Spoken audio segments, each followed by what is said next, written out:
At this time, I yield 2 minutes to the gentleman from Iowa, Mr. King. Gentleman's recognized for 2 minutes. Thank you, Mr. Speaker. I thank the gentlelady from Tennessee for yielding time, and I come to the floor to rise in support of this bill.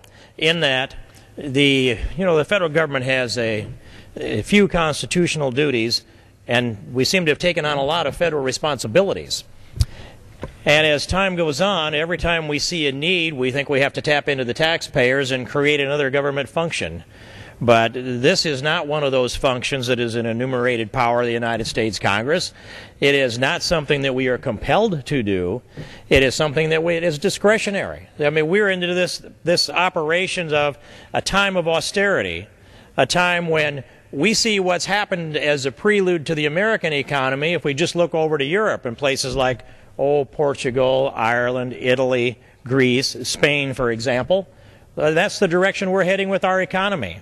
And as we see this discretionary spending grow, along with our entitlements grow and our economy contract, we also need to take a look at these items that are at our discretion as to whether or not to fund. And I think that the image that we have seen on the videos tells us something about the internal culture of NPR. And if you haven't seen the videos, or if you've just seen the little text in there, that doesn't give you the real sense of what was going on in that conversation with Mr. Schiller at that table for 2 hours that day. If you look at the whole video, you'll see the cast of the character and the content reflected the culture of NPR. In the same way, in my view, that the videos of Acorn reflected accurately the actual internal culture of Acorn. We shut off the funding to Acorn for that reason. Of all the data that we put out on Acorn, you couldn't be convinced to shut off the funding until you saw the reality of the video.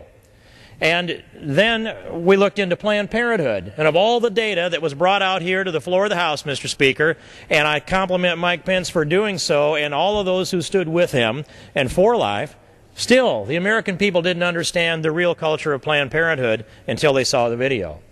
Of all the data that's been brought out, we still haven't seen the real culture of Planned Parenthood, or of the NPR. 30 seconds to the gentleman. I thank the gentlelady. Of all of the video that or all the data that we've seen, we still have not absorbed the real culture of NPR until we saw the video of that dinner, those 2 hours that day.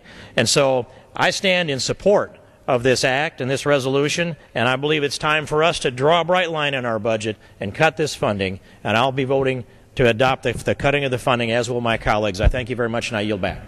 The gentleman yields back. The gentlelady from Tennessee reserves the balance of her time. The gentlelady from California. Mr. Speaker, may I